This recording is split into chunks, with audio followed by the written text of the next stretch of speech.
Welcome back to the deep dive. Today, we are wading into, well, probably the most intimate territory of all. Mhm. We're talking about that relentless conversation that's happening inside your own head. Right. And our mission today is to really get under the hood of what that voice is saying and maybe more importantly, what it's actually doing to your body. Exactly. We're exploring this fascinating concept from our sources, which is, can a human being, truly be directed or almost commanded just by a few sentences you repeat to yourself? We're talking about words moving beyond just communication and becoming, Mm-hmm. well, almost like direct physiological code. Okay, so let's unpack that. Our goal for this deep dive is to figure out if the language you use is just sort of describing the life you're living, or if it's actively, maybe even rewriting your reality in real time. But before we even get into the big principles, there was a really surprising realization that came out of the source material. Yeah, there was. And it's this. You have to figure out who is actually doing most of the talking in your head. Is it genuinely you? Yeah. Your conscious adult self. Or is it what the sources call an advocate? A voice that's really speaking with the echo of old memories? Or maybe society's expectations? Or even the judgment of your parents from years ago? Understanding that distinction is, it's the whole starting point. Yeah. The idea that the voice in your head might not always be your voice. And to prove that this internal language has real physical power, we're going to start in a really unexpected place. With a piece of citrus. With a lemon. Yeah, it starts with a simple observation. When you just think about a really sour food, especially if you're a bit hungry, your mouth produces saliva. It's automatic. But who's giving that command? It's the brain, of course. But the brain isn't getting a signal from something real in front of you. It's getting a signal from a thought, from an image, and the language you wrap around it. And that right there is the key. And that's the proof we want you, our listener, to participate in right now. We're going to do the imaginary lemon experiment. You don't have to close your eyes or anything. Just try to vividly visualize what you're about to hear and pay really close attention to what happens in your mouth. Okay. So imagine you are standing in your kitchen right now. Just walk over to the refrigerator, open the door, and pull out a fresh lemon. And feel that. Feel the immediate coldness of the lemon in your hand. The thick, slightly bumpy yellow peel against your fingers. You look at it closely. You can see the texture of the peel, maybe a little bit of green at one of the ends. You squeeze it gently, feeling how firm and heavy it is. You already know. You just instinctively know this is going to be a really sour one. Now bring that lemon up to your nose and just inhale that sharp, clean citrus scent. Then you put it on a cutting board, take a knife, and slice it right in half. You hear that little thud as the knife hits the board. And that smell just explodes, right? It's just so much stronger now. It might even make your eyes water a tiny bit. And now, for the final step, the real test. Visualize taking one of those halves and biting a huge piece right out of the middle. Feel that intensely sour, concentrated juice just flood your entire mouth. It hits your tongue, it pools underneath. Okay, stop. Now, what just happened? If you really went there with the visualization, you almost certainly felt something. A little gulp, a puckering sensation, or, for most people, a very clear rush of saliva. And the crucial part is, there was no lemon. There was no physical stimulus at all. It's the ultimate confirmation, isn't it? The body reacted as if a real flavor was present. So who gave the command to those glands? Your own focused thought, translated through imagery and language. Exactly. The sources are clear on this. The brain often struggles to tell the difference between this is happening to you right now and you are telling yourself this story right now. The physical response just bent on, it bypasses the critical thinking part. It proves that a focused thought is a direct command. So that leads to the really critical question for all of us. If a 2-minute thought experiment about a lemon can do that, what's the cumulative effect of years of saying things like, oh, I'm so tired, or I'm so bored, or I always get sick? These phrases, when you repeat them day in and day out, they act as these chronic, low-level commands. Now, one phrase isn't going to make you ill, of course not. But over time, they create what the sources call an inner climate. An inner climate. I like that. Yeah, a sustained state of tension or pessimism or just exhaustion. And eventually, the body starts to embody that climate as its default reality. It's pure conditioning. The sources talk about people who use language that stunts life's flavor. Yeah. Things like, oh, it's fine, not too bad, just a normal day, nothing to be happy about. And that kind of low-energy language is a form of quiet self-sabotage. Hmm. It's conditioning your whole system to just accept mediocrity as the baseline. Which brings us right to the core mechanics of this. We need to go beyond just saying, think positive and really understand how it works. Right. And the sources distill this down to 3 really specific principles that explain why words have this commanding power over our bodies. Okay. The first one is maybe the most counterintuitive. Principle 1. The brain is an executor, not a subtle interpreter. Okay, wait, I'm going to push back on that for a second. We're intelligent. We get nuance. If I say this meeting is going to kill me, my brain knows I don't mean I'm literally going to die. Of course. It knows you don't mean physical death. But that's the subtlety we get caught up in. The brain's main job is to coordinate your body and emotions to match the information it's getting. When you repeatedly say, I'm about to collapse, or this is going to be awful, it doesn't have an intellectual debate with you. It just records the primary commands.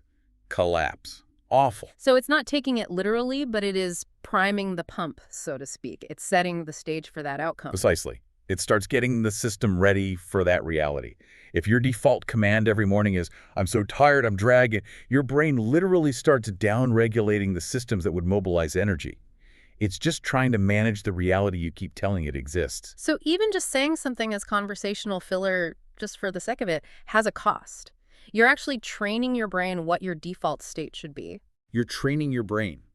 Every time a command is repeated, the brain makes a more efficient neural path for that outcome.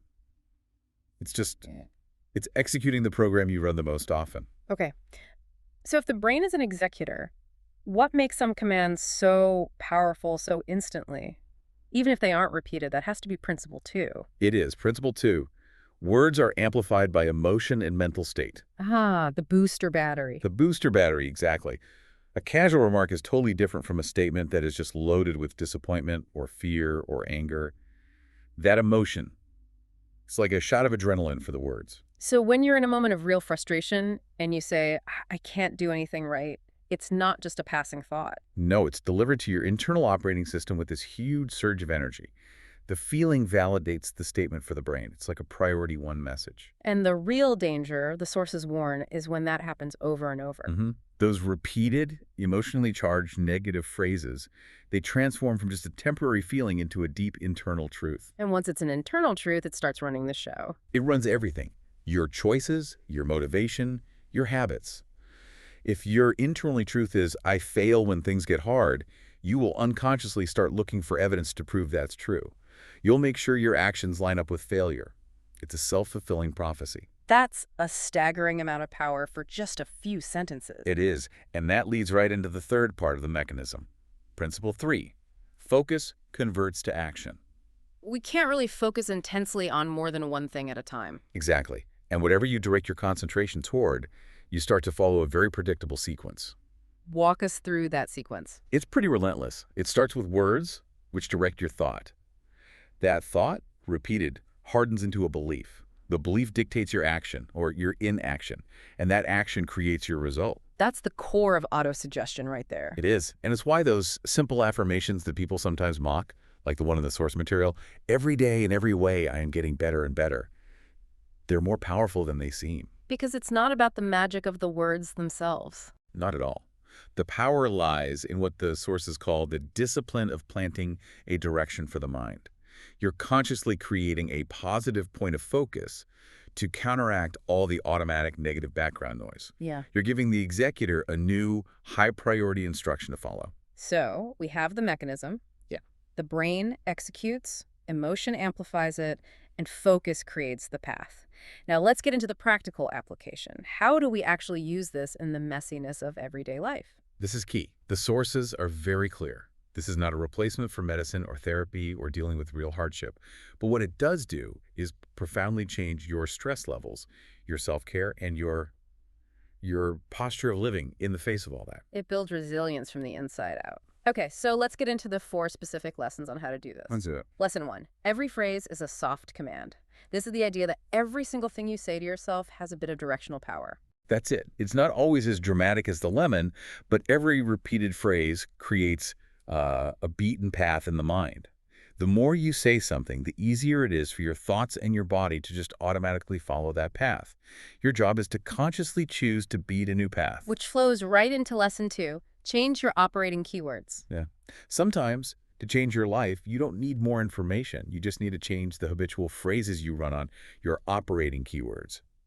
You might not be able to change your job tomorrow, but you can absolutely change the words you use to describe your job, your energy, your future. And this requires daily work. It's lesson 3. Mental house cleaning is language discipline. And I think it's so important that the sources stress this isn't about faking joy. So important. This is not about toxic positivity or pretending you're happy when you're not. It is about speaking the truth, but in a constructive way instead of a destructive one. Shifting from deficit language to, what, solution language? Exactly. So let's use the examples. Instead of saying, I'm dead tired, Which is a dead end. It's a statement of fact with nowhere to go. total dead end. Yeah. Your brain hears, you are the state of tired. It encourages shutdown. But when you switch to, I need rest and recovery, you're introducing action. You're giving the brain a task. It's a temporary problem with a solution. Okay, I see. Yeah. So it's shifting from a fixed identity to a temporary need. Precisely. And the next one is huge. Instead of, I can't do it, which is a limiting belief that just slams the door You shut. switch to, I will take it one step at a time. Right. It shifts the focus away from your overall capability, which feels overwhelming, to a manageable process. It gives the brain an executable first step. And what about that feeling of just stagnation instead of this life is dull? You use the activating phrase, I want to start living properly again.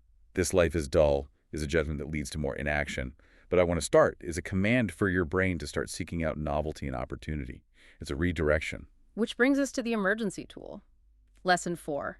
Anchor phrases save the day. A single, well-chosen phrase, used when you feel yourself spiraling, can rescue your whole day.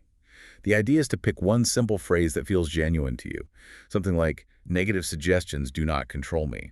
Or even just, I am calm right now. And the key isn't to shout it at yourself, right? No, absolutely not. The key is just consistency, using it correctly and consistently.